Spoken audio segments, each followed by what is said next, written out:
Well, leaving the hospital sounds simple, but all too often patients find themselves back in the hospital within weeks of going home.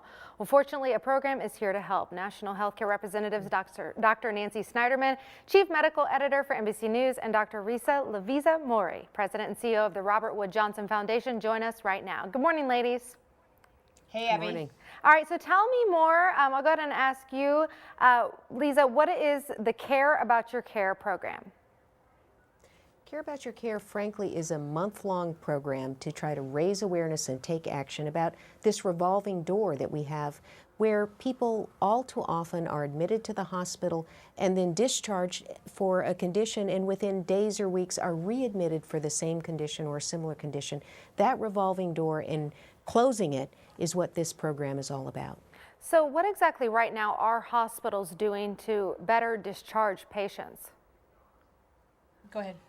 Well, they're doing a variety of things, ranging from educating the patients more about what they can do to stay out of the hospital, to putting in practice very innovative programs like 24-hour pharmacies that allow patients to get that prescription whatever time they're discharged from the hospital, or special clinics. The point is that hospitals and patients and communities like Toledo are starting to understand that it's going to take a comprehensive set of activities all across that ecosystem of care that we need to keep people out of the hospital. You know, increasingly, Abby, I think it's not just doctors and nurses and social workers, but patients have to know that they have a voice.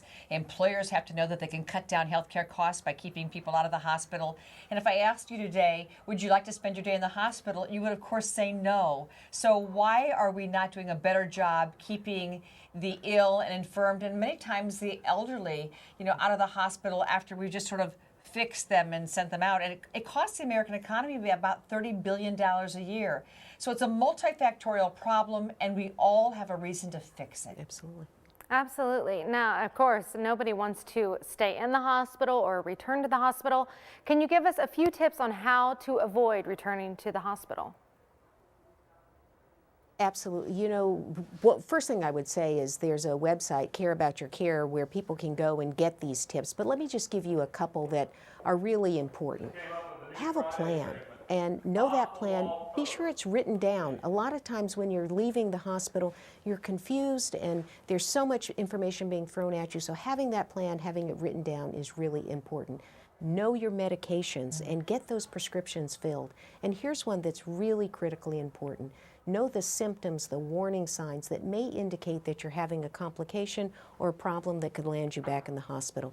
These are some of the things that everyone can do to try to avoid those rehospitalizations. But if you forget, just remember you can go to careaboutyourcare.org and get a full list of very practical things that patients and their families can do. And Abby, if you're leaving the hospital or you're in charge of elderly patients, if you don't understand the discharge instructions, you're not going to understand them better a week later. Mm-hmm. So I think having written instructions on you, having lists of medications in your wallet in case there's an emergency, and making sure that you're not intimidated by that person who's telling you what to do when you leave, that mutual understanding and exchange of information is really the hallmark of making sure that you don't fall through the cracks once you leave.